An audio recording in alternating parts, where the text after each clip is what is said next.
जय श्री कृष्ण। राधे राधे। जय श्री कृष्ण। राधे राधे। जय श्री कृष्ण। राधे राधे। जय कृष्ण। जय जय कृष्ण। कृष्ण कृष्ण जय कृष्ण। जय राधे। जय जय राधे। राधे राधे। जय राधे। जय कृष्ण। जय जय कृष्ण। कृष्ण कृष्ण जय कृष्ण। जय राधे। जय जय राधे। राधे राधे। जय राधे। शिव जी वर्णन करते हैं कि शौनक आदि ऋषियों, यह अमर कथा बड़ी उत्तम कथा है। लोक कल्याण और जीव कल्याण प्रद है। भोले बाबा अमर गुफा में वट वृक्ष के नीचे माता पार्वती को अमर कथा श्रवण कराकर उनका संदेह दूर कर रहे हैं, क्योंकि भोले बाबा अमर कथा तो श्रवण करा चुके थे, परंतु उन्होंने ये कहा कि यह अमर कथा मैंने काकभूषण से सुनी थी। इस पर माता पार्वती को संदेह हुआ और उसी संदेह को दूर करने के लिए यह कथा विस्तार से सुनाई जा रही है।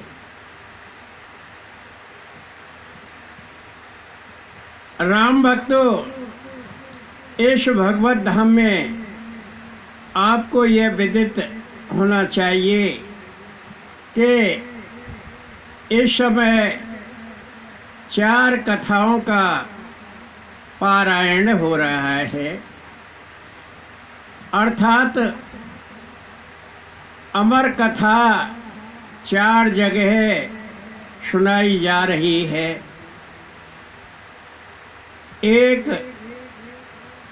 सूत जी महाराज द्वारा नैमिषारण्य में 18,000 ऋषि मुनियों को सुनाई जा रही है। दूसरी भोले बाबा पार्वती का संदेह दूर करने के लिए यह अमर कथा विस्तार से सुना रहे हैं। तीसरी भगवान के वाहन गरुड़ को संदेह हुआ अपने स्वामी पर, तो उसका संदेह दूर करने के लिए नीलगिरि पर बरगद वृक्ष के नीचे काकभूषण जी यह अमर कथा पक्षीराज गरुड़ को सुना रहे हैं। चौथी कथा शुकताल में गंगा के पुलिन पर, गंगा के तट पर महाराज सुखदेव जी द्वारा राजा परीक्षित को श्रवण कराई जा रही है। यह कथा कितनी दिव्य है, यह इसका नाम ही अमर है। यह अमर कथा है, इसका अर्थ हुआ कि जो जीव, जो प्राणी, जो मनुष्य, जो राम भक्त, कृष्ण भक्त इस कथा का पारायण करता है, श्रवण करता है, उसका कल्याण हो जाता है। उसके सारे सांसारिक दुख संताप दूर हो जाते हैं, और अंत में उसे मोक्ष पद की प्राप्ति होती है, भगवान से साक्षात्कार हो जाता है।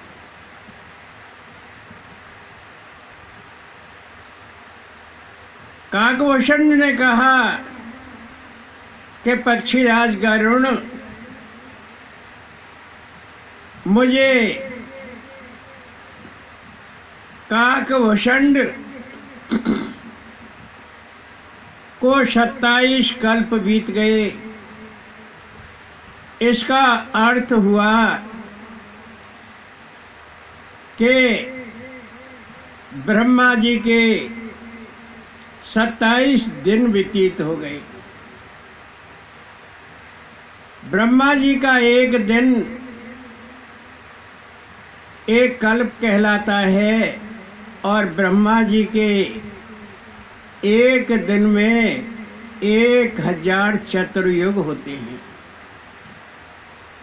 1000 चतुर्युग का अर्थ हुआ कि 1000 सतयुग, 1000 त्रेता युग, 1000 द्वापर युग और 1000 कलयुग। इन चारों को मिलाकर 1000 चतुर्युग कहलाते हैं। काकभूषण ने कहा कि पक्षीराज गरुड़, काक शरीर मुझे बहुत प्यारा लगता है, क्योंकि इसी शरीर से मुझे प्रभु श्री राम के चरण कमलों में प्रेम प्राप्त हुआ है और इसी शरीर से मैंने राम भक्ति प्राप्त की है। पक्षीराज गरुड़, मुझे इस शरीर से प्यारा कोई नहीं लगता, इसलिए यह मनुष्य जीवन भी बड़ा दिव्य है, बड़ा सुंदर है। सूत जी कहते हैं कि शौनक आदि ऋषियों, यह मनुष्य जन्म शरीर बड़ा दुर्लभ है। जन्म जन्म के पुण्यों के आधार पर यह मनुष्य जीवन प्राप्त होता है। 84 लाख योनियां बताई गई हैं। उन 84 लाख योनियों में एक मनुष्य योनि ही ऐसी है जो तत्व ज्ञान को पहचानने का प्रयास करती है, और जब वह तत्व ज्ञान को जान लेती है, तत्व ज्ञान को पहचान लेती है, अर्थात परमपिता परमेश्वर अनंत अव्यक्त परब्रह्म श्री राम को पहचान लेती है, तो उसका मन, उसकी इंद्रियां श्री राम की भक्ति में संलग्न हो जाती है। पक्षीराज गरुड़, भगवान श्री राम सब कुछ देने के लिए जीव को तैयार हो जाते हैं जब उसकी तपस्या से प्रसन्न होते हैं। तो भगवान श्री राम कहते हैं कि आप मन चाहा वर मांग लो, मैं आपको सहर्ष दूंगा। सभी देवी देवता, ब्रह्मा, शंकर, वैष्णो देवी, दुर्गा देवी, काली देवी आदि सब जब प्रसन्न होते हैं अपने भक्त पर तो कहते हैं कि आप वर मांगो और मैं उस वर को सहर्ष प्रदान करूंगा। परंतु पक्षीराज गरुड़, भगवान एक चीज के लिए नहीं कहते और वो होती है भक्ति। भगवान श्री राम भक्ति के लिए अपने मुखारविंद से भक्त को नहीं कहते कि तू भक्ति मांग ले। जब मैंने भक्ति मांगी तो भगवान श्री राम बड़े प्रसन्न हुए और कहने लगे कि काकभूषण, तू भक्ति क्यों नहीं मांगता? तू मेरा परम प्रिय भक्त है और तेरी जिज्ञासा, तेरी उत्सुकता, तेरी अभिलाषा, तेरी इच्छा, तेरी ऐश सभी मेरे चरण कमलों में संलग्न है। तो फिर तू क्यों नहीं भक्ति मांगता? मैंने तुझे बड़े प्रलोभन दिए कि काकभूषण, मैं तेरी तपस्या से बड़ा प्रसन्न हूँ और तू मनचाही चीज मांग ले, लेकिन तूने नहीं मांगी। तेरा जैसा भक्त इस संसार सागर में न हुआ है और न होगा। ऐसा कोई दूसरा भक्त नहीं है जो भक्ति मांगे। आज तक भक्ति किसी ने नहीं मांगी। पक्षीराज गरुड़, मैंने भगवान श्री राम से भक्ति मांगी और उन्होंने मुझे भक्ति प्रदान की। मैं भगवान श्री राम के चरण कमलों में भक्ति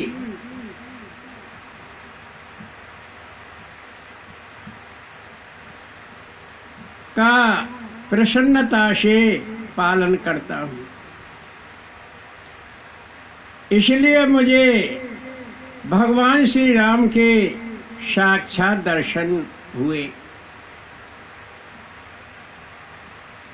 पक्षीराज गरुड़, एक सच बात कहूँ, तू माने तो? पक्षीराज गरुड़ बोला, हाँ जरूर मानूंगा, आप कहिए। तो काकभूषण ने कहा कि जो लोग भक्ति को ज्ञान के लिए छोड़ देते हैं वो बड़े मूर्ख होते हैं। अर्थ हुआ कि भक्ति नहीं मांगते और वो ज्ञान मांगते हैं, भक्ति को छोड़ देते हैं। कितने शठ हैं, कितने मूर्ख हैं जो हर भक्ति को छोड़कर दूसरे उपायों, दूसरे साधनों से सुख प्राप्त करते हैं, वे भी मूर्ख होते हैं। किसी सन्यासी, मुनि, संत, देवी देवता के पास जाकर ये सांसारिक भौतिक वस्तुओं का उससे आग्रह करते हैं कि मेरा ये काम हो जाए, मेरा वो काम हो जाए, जबकि वह सब चीज़ें नाशवान हैं। एक न एक दिन उनका विनाश हो जाएगा। पक्षीराज गरुड़, जो लोग भक्ति को छोड़कर ज्ञान प्राप्त करने में लगे रहते हैं वो मूर्ख होते हैं, और जो हर भक्ति को छोड़कर दूसरे उपायों साधनों से सुख प्राप्त करना चाहते हैं, अपनी कलह कलेश मिटाना चाहते हैं, वो भी मूर्ख है। भोले बाबा बोले कि पार्वती, काकभूषण के प्रवचन सुनकर पक्षीराज गरुड़ प्रसन्न हो गया। मैं भी हंस पक्षी का रूप धारण करके उन पक्षियों में काकभूषण से यह अमर कथा श्रवण कर रहा था।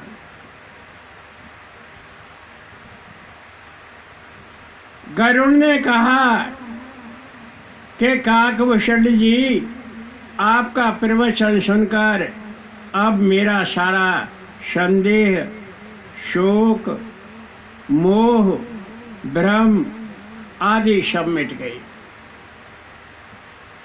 मुझे भ्रम हो गया था, मुझे संदेह हो गया था, अब मेरा वह संदेह भ्रम दूर हो गया। हे कृपा धाम काकभूषण जी, आपने मुझ पर बहती कृपा की है। आज मैं बहुत प्रसन्न हूँ। अब बताओ कि भक्ति और ज्ञान में कितना अंतर है।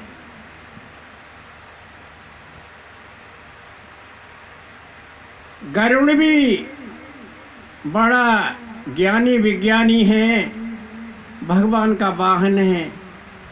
क्यों नहीं होना चाहिए? अवश्य होना चाहिए। जो भगवान की शरणागति प्राप्त करता है। तो गरुड़ ने काकभूषण से कहा कि भक्ति और ज्ञान में कितना अंतर है।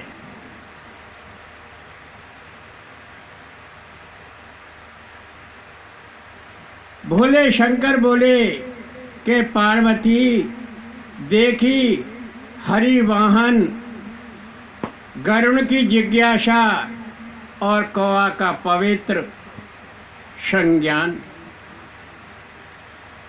एक कौवा जिसको कहते हैं कि नीच योनि में प्राप्त हुआ है, पैदा हुआ है, उत्पन्न हुआ है, उसका संज्ञान देख पार्वती। कितना ज्ञानी विज्ञानी है, उसके अंदर पराभक्ति है। काकभूषण ने कहा कि पक्षीराज गरुड़, भक्ति और ज्ञान में कुछ भी अंतर नहीं है। भक्तगणों, काकभूषण ने क्या कहा? आप सभी इस भगवत धाम में विराजमान हैं और बड़ी शांति, श्रद्धा, तन्मयता से श्री अमर कथा का पारायण कर रहे हैं। तो काकभूषण ने गरुड़ को क्या कहा कि भक्ति और ज्ञान में कुछ भी अंतर नहीं है। अर्थ हुआ कि भक्ति भगवान के शरणागति से होती है और ज्ञान वह तत्व ज्ञान है जिसके द्वारा भगवान को पहचाना जाता है। अर्थ हुआ कि ज्ञान अर्थात तत्व ज्ञान ही भगवान की पहचान कराता है और उसके लिए कोई संत मुनि, कोई सद्पुरुष आपके विवेक को मनुष्य के विवेक को जगाने वाला हो, तभी वह ज्ञान प्राप्त होता है, तत्व ज्ञान प्राप्त होता है। और जब तत्व ज्ञान प्राप्त हो जाता है तो भक्ति स्वतः ही प्रकट हो जाती है। ज्ञान, तत्व ज्ञान को प्रकट किया जाता है और भक्ति स्वतः ही प्रकट होती है। यह भक्ति और ज्ञान में अंतर है।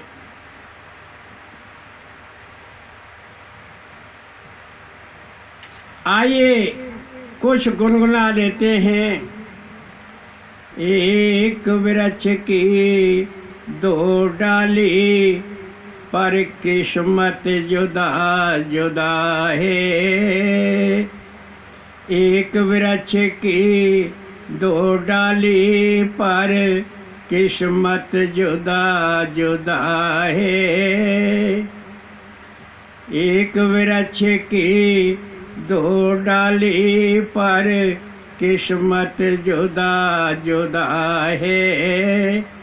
एक डाली जाए हवन में, एक से जल रही चिता है। एक वृक्ष की दो डाली, पर किस्मत जुदा जुदा है। एक डाली जाए हवन में, एक से जल रही चिता है।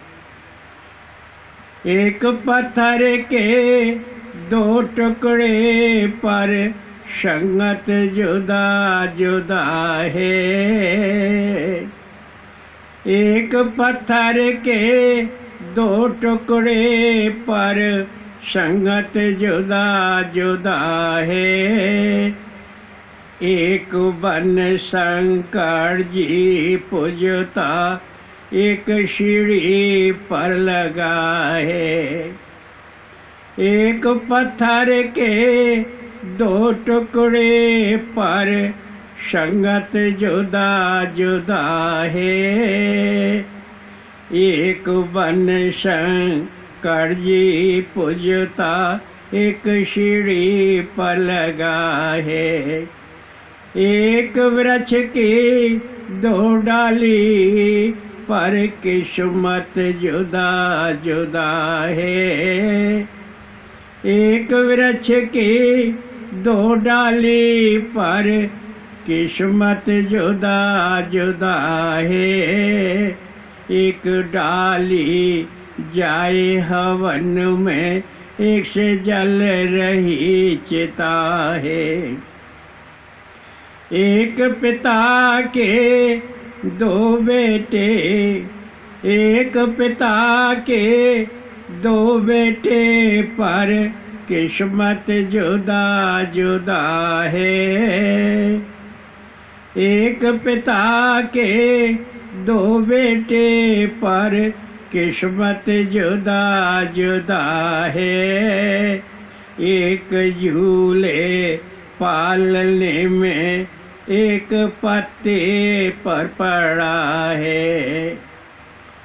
एक पिता के दो बेटे, हाँ, एक पिता के दो बेटे, पर किस्मत जुदा जुदा है। एक झूले पालने में, एक पत्तों पर पड़ा है। जय श्री कृष्णा, राधे राधे। तो काकभूषण ने कहा कि पक्षीराज गरुण,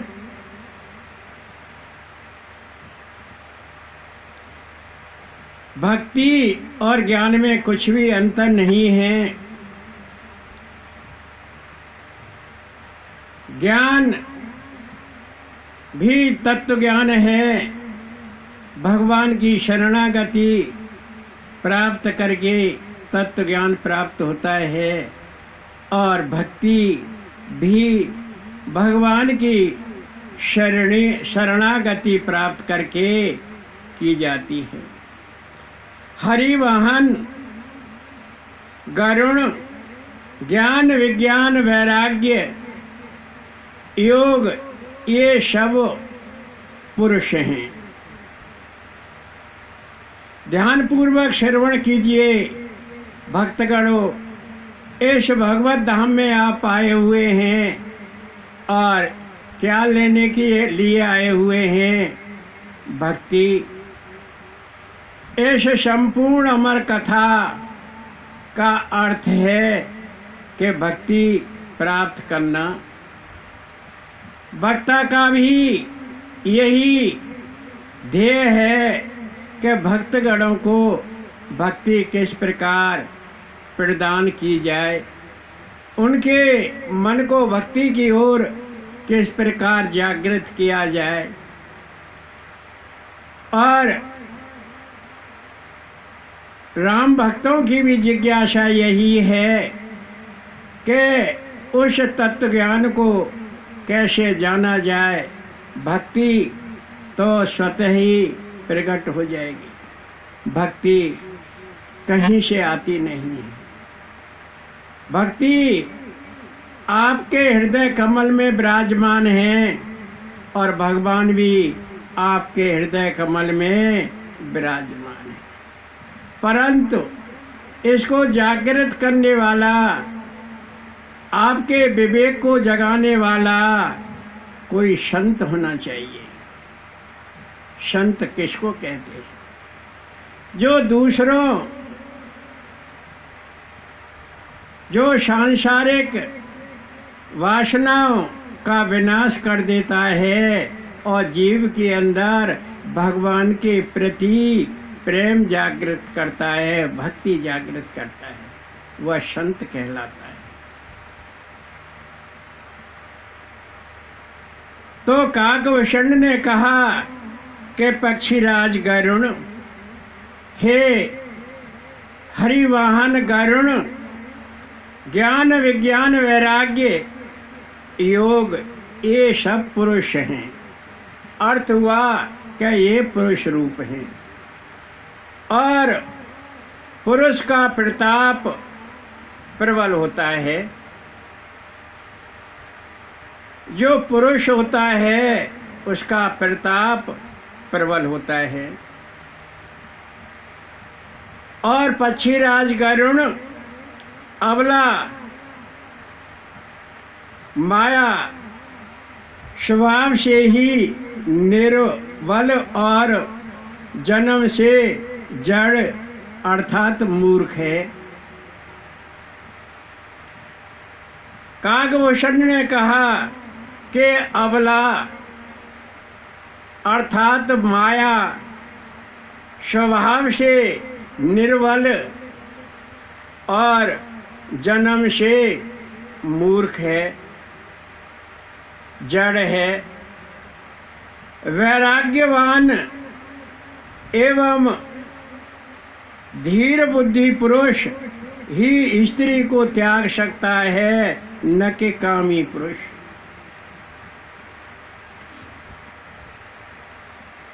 काकभूषण ने राम भक्तों बड़ी अच्छी बात कही पक्षीराज गरुण से कि वैराग्यवान और धैर्य बुद्धि वाला पुरुष ही स्त्री को त्याग सकता है, न कि कामी। कामी कभी भी स्त्री को त्याग नहीं सकता। प्रिय गरुण, सच तो यह है कि ज्ञानी मुनि भी मृग नयनी को देखकर विवश हो जाते हैं। आज ये संसार सागर में मैं नाम नहीं लेता, आपको सब कुछ पता है। कितने संत महात्मा जो अपने को भगवान का परम भक्त मानते हैं, वो भी मृग नयनी के चक्कर में पड़कर जेल में पड़े हुए हैं। आपको ये सब बताने की आवश्यकता नहीं है। सच यही है कि अच्छे अच्छे ज्ञानी मुनि भी मृगनयनी को देखकर विवश हो जाते हैं, मजबूर हो जाते हैं। साक्षात भगवान विष्णु की माया ही स्त्री रूप से प्रकट है। अर्थ हुआ कि परब्रह्म परमात्मा ने माया ही स्त्री रूप में प्रकट की है। पक्षीराज गरुण एक स्त्री के रूप पर दूसरी स्त्री मोहित नहीं होती है। वह देखती रहती है कि ये कैसे वस्त्र पहन रही है, कितनी सज धज कर आई है। ये सब चीज़ें तो देखती है, कैसे आभूषण पहन रही है, किस तरह से इसने साड़ी बांधी हुई है, परंतु वह उस पर मोहित नहीं होती है। पक्षीराज गरुण माया और भक्ति दोनों ही स्त्री वर्ग की है। माया और भक्ति दोनों ही स्त्री वर्ग की हैं और योग तप ज्ञान ये प्रबल पुरुष हैं। प्रिय हरिवाहन गरुण, तुम ही बताइए कि एक म्यान में दो तलवार कैसे रह सकती है।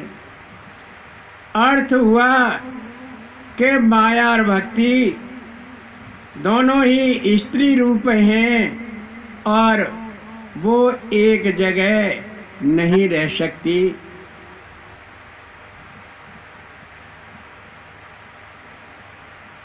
काकभूषण ने कहा कि प्रभु राम को तो भक्ति प्यारी है।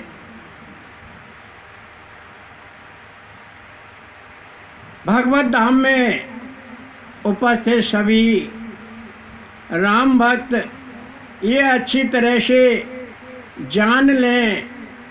आज आपको बड़ी अच्छी बात बताई जा रही है कि जप तप योग ये पुरुष रूप हैं और पुरुष का प्रताप प्रबल होता है। माया और भक्ति दोनों स्त्री रूप हैं और एक स्त्री दूसरी स्त्री पर मोहित नहीं होती है। इसका अर्थ है कि एक म्यान में दो तलवार नहीं रह सकती, अर्थात भक्ति और माया एक जगह नहीं रह सकती और प्रभु श्री राम को तो भक्ति प्यारी है। माया बेचारी तो नटली मात्र है और प्रभु राम उसको छोड़ देते हैं सांसारिक जीवों के लिए। सांसारिक जीवों के लिए क्या छोड़ देते हैं? माया। ये हम सब माया के ही वशीभूत अपना जीवन यापन करते हैं। यदि हम भक्ति के वशीभूत अपना जीवन यापन करें तो हमको कोई भी दुख दर्द संताप कष्ट न हो और अंत में देहावसान के बाद मोक्ष पद की प्राप्ति हो। परंतु 999 क्या लाखों मनुष्य माया के ही वशीभूत रहते हैं। वह माया क्या है? उसके विभिन्न रूप हैं। मैं इस व्यासपीठ से उसका वर्णन करने में असमर्थ हूँ।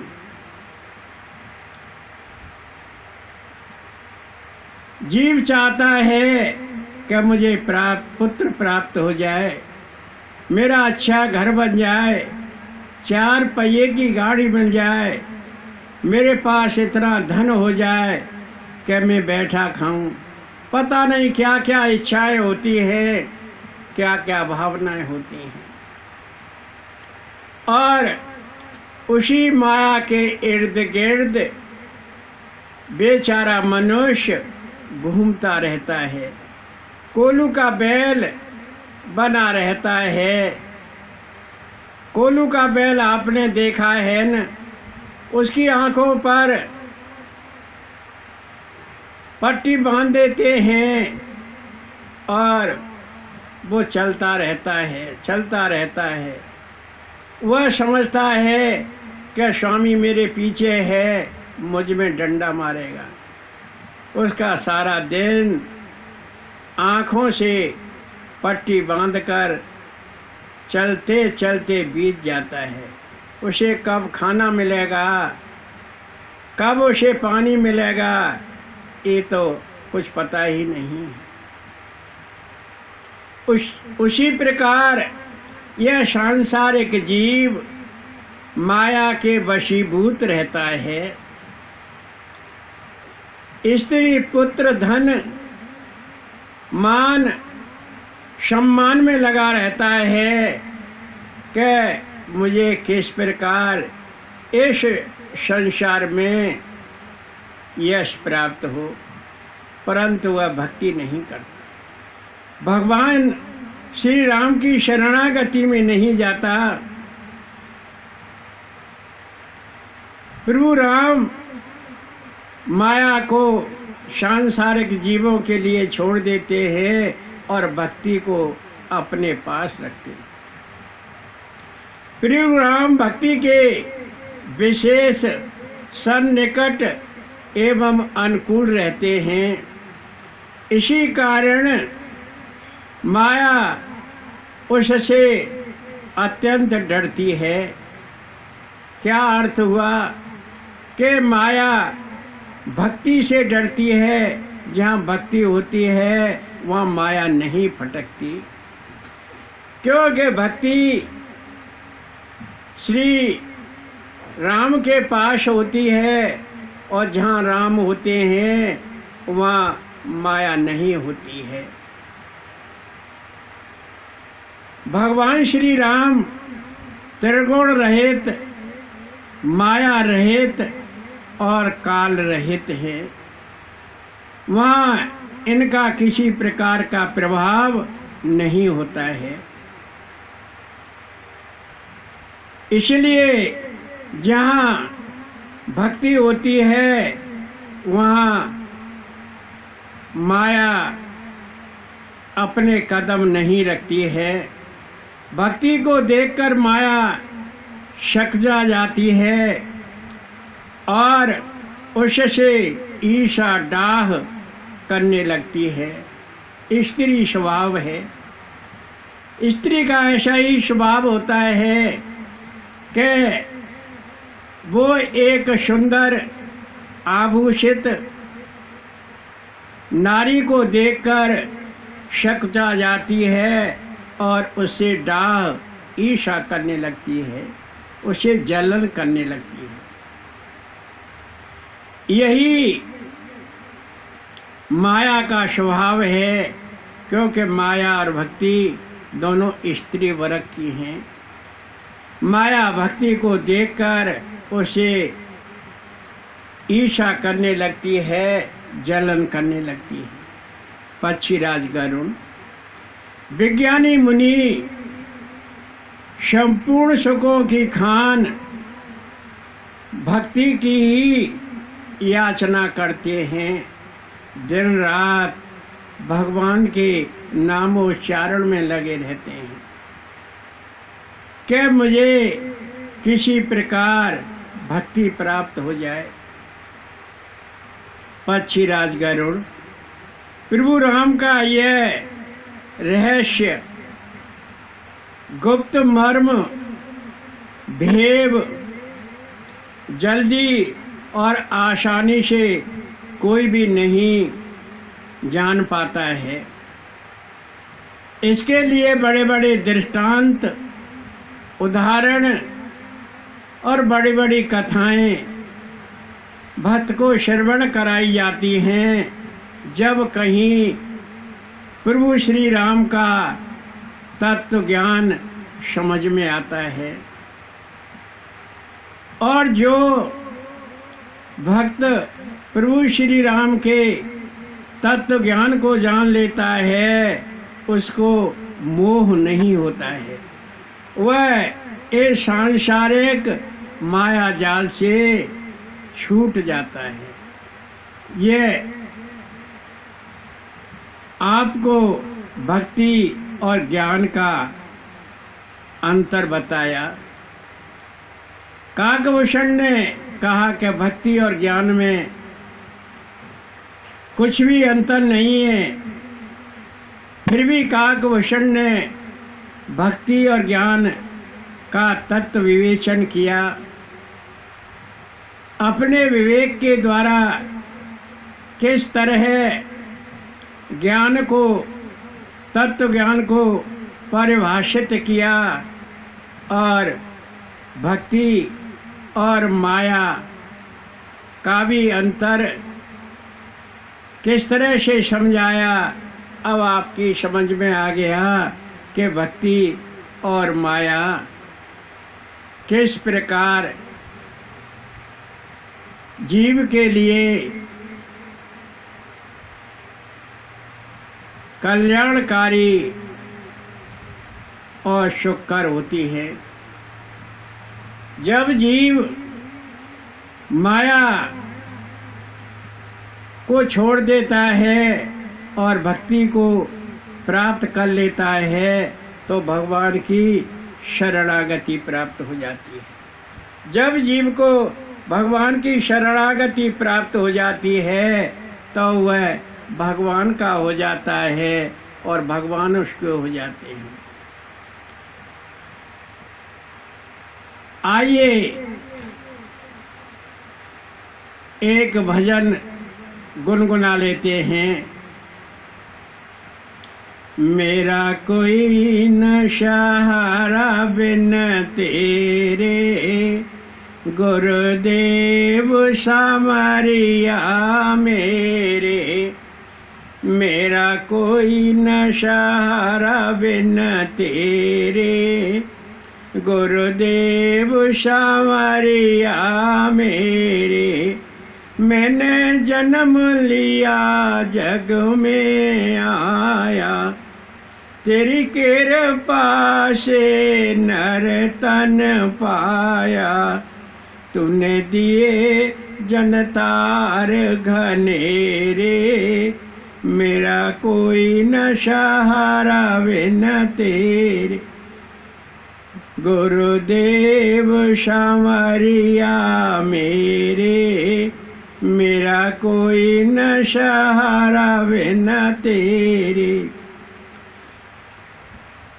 जय जय अभिराम श्याम श्याम, जय जय अभिराम श्याम श्याम, जय जय अभिराम श्याम श्याम, जय जय अभिराम श्याम श्याम, जय जय अभिराम श्याम श्याम, जय जय अभिराम श्याम श्याम।